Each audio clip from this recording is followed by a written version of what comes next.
चलिए सब तीसरा भी ले ही लेते हैं। तीसरा अध्याय है आपका सामाजिक संस्थाएं, परिवार, धर्म और शिक्षा। ठीक है ना।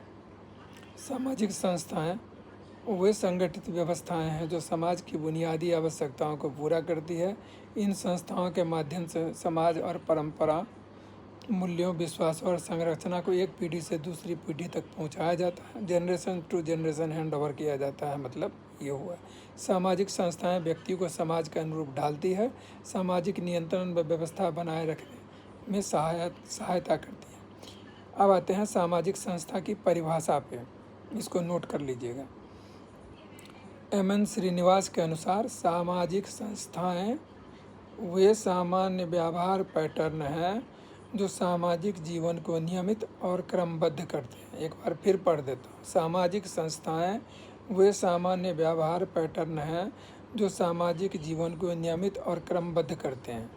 दूसरा जो इम्पोर्टेंट है डेफिनेशन वो है मैकआवर एंड पेज का। सामाजिक संस्था एक रूप है जिसके अंतर्गत सामाजिक संबंधों का आयोजन होता है। ठीक है ना। मुख्य सामाजिक संस्था क्या क्या है? पहला है परिवार, फैमिली, धर्म, रिलीजन, शिक्षा, एजुकेशन, राजनीति, पॉलिटिक्स, अर्थव्यवस्था, इकोनॉमी। ठीक है ना। हम यहाँ पे पहले तीन का जो है सो मेटिकुलसली गहराई से अध्ययन करने का प्रयास करेंगे। ठीक है ना। परिवार, फैमिली, परिभाषा। परिवार एक प्राथमिक समूह है जिसमें रक्त संबंध, विवाह या गोद लेने के माध्यम से सदस्य जुड़े होते हैं। ठीक है। परिवार कितने प्रकार का है, उसकी विशेषता क्या है? सबसे पहले आ जाइए नाभिकीय परिवार। ठीक है। पति पत्नी और उनके बच्चे। ठीक। उसके बाद है संयुक्त परिवार, एक पीढ़ी से या एक से अधिक पीढ़ी का साथ में रहना। उसके बाद है पैट्रिलिनियल, वंश पिता की ओर से चलता है। और उसके बाद है मैट्रिलिनियल, मातृक, वंश माँ की ओर से चलता है। परिवार के कार्य, परिवार के कार्य क्या क्या हैं ये भी साफ समझ लीजिए। जैविक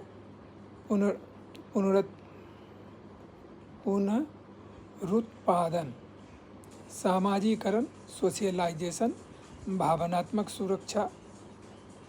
नेक्स्ट है सांस्कृतिक धरोहर का संचरण और सामाजिक नियंत्रण। अब इससे क्या होगा? परिवर्तन। परिवर्तन क्या होगा? शहरीकरण के कारण संयुक्त से नाभिकीय परिवारों में बदलाव। जो शहरीकरण हो गया, जो गांव छोड़ के लोग शहर नौकरी और फलाने जो है सो बाकी व्यवसाय के तलाश में आए, तो संयुक्त परिवार को छोड़ के वो अपने आए, अपने साथ उनका जो है सो वाइफ रहा, बच्चा रहा, तो वो नाभिकीय परिवार जो है, ठीक है ना, जिसको न्यूक्लियर फैमिली कहते हैं, वो बन गया। ये यहाँ ये कहना चाहते हैं। ठीक है। महिला शिक्षा व रोजगार में वृद्धि।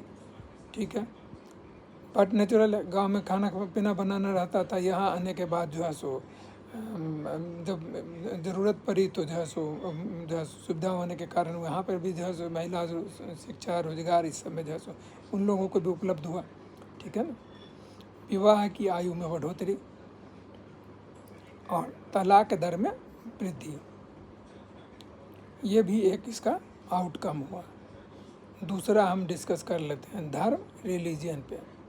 परिभाषा एमिल दुर्खिम, इनका सबसे अच्छा माना जाता है। धर्म पवित्र चीज़ों से संबंधित विश्वासों और आचरणों का एक एकीकृत तंत्र है। फिर से सुनिए, धर्म पवित्र चीज़ों से संबंधित विश्वासों और आचरणों का एक एकीकृत तंत्र है।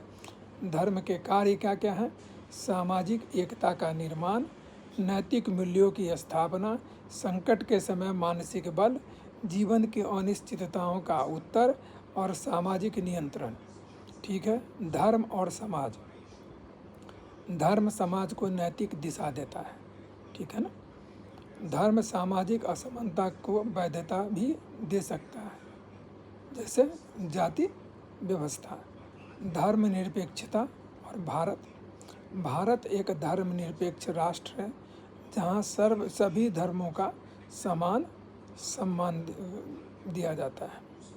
राज्य का कोई धर्म नहीं है। संविधान धार्मिक स्वतंत्रता की गारंटी देता है। सामाजिक रूप से धर्म समाज का प्रमुख अंग है। धर्म के सामाजिक प्रभाव: सकारात्मक नैतिकता, समाज सेवा, एकजुटता। नकारात्मकता में है संप्रदायवाद, कट्टरता और भेदभाव। ठीक है। उसके बाद थर्ड जो यहाँ पे हम लोग लेंगे वो लेंगे शिक्षा, मतलब एजुकेशन। परिभाषा जॉन डेवी इसको बहुत बढ़िया से डिफाइन करते हैं। शिक्षा समाज के निरंतर पुनर्निर्माण की प्रक्रिया है। शिक्षा के प्रकार क्या हैं? प्रकार और विवरण: औपचारिक फॉर्मल, स्कूल कॉलेज की शिक्षा; अनौपचारिक इनफॉर्मल, परिवार और समाज से प्राप्त शिक्षा; अर्ध औपचारिक नॉन फॉर्मल, विशेष प्रशिक्षण या जो है सो कोचिंग। ठीक है। अब इसको और जो है सो आपको क्लियर कर देते हैं। जो फॉर्मल जो है उसको आप समझिए CBSE यूनिवर्सिटी। इनफॉर्मल जो है इसको आप समझिए माता पिता द्वारा सिखाई जाने वाली शिक्षा। और ये जो नॉन फॉर्मल है इसको आप समझिए व्यावसायिक शिक्षा, प्रोफेशनल एजुकेशन जिसको कहते हैं। अब लगता है क्लियर हो गया होगा। ठीक है ना?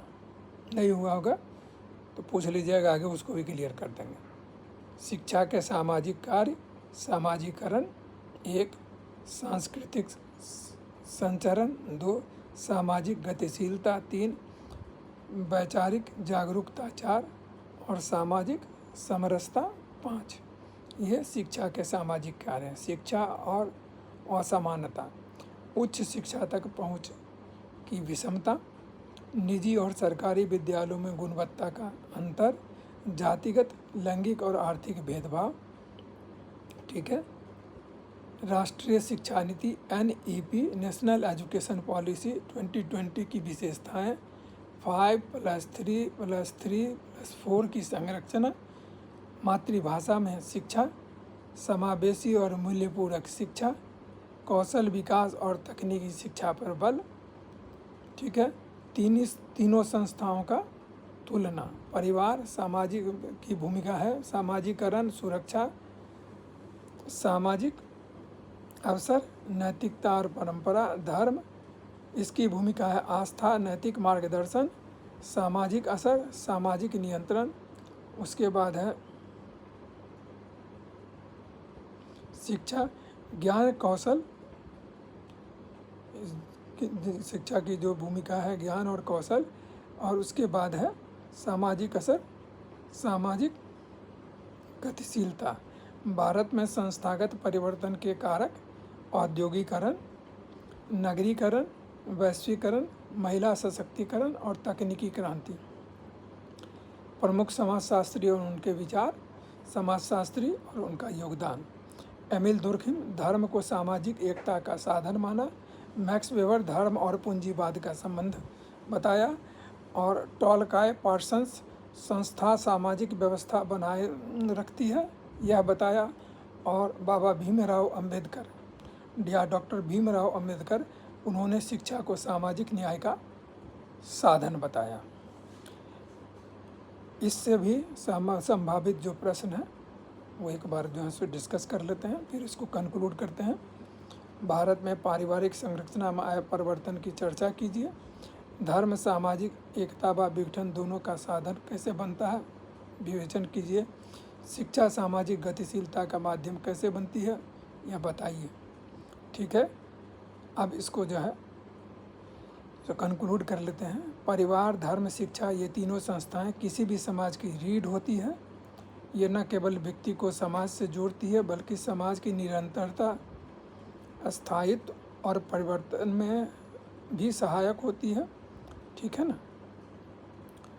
तो इसको यहीं ख़त्म करते हैं और जो है सब को बार बार देखिए, समझिए। 2 बार देखिएगा तो वैसे ही समझ में आ जाएगी और रटाइए जाएगा, कोई उसमें झंझट हमको लगता नहीं है, बहुत ईजी है। और इसको जो है सो ये कर लीजिए, प्लीज़ सब्सक्राइब कर लीजिए ताकि आगे भी देखते रहिए। नहीं तो बहुत सारा है, भूल जाइएगा, फिर पहुंचने में टाइम लगेगा। ठीक है। Okay, thank you very much.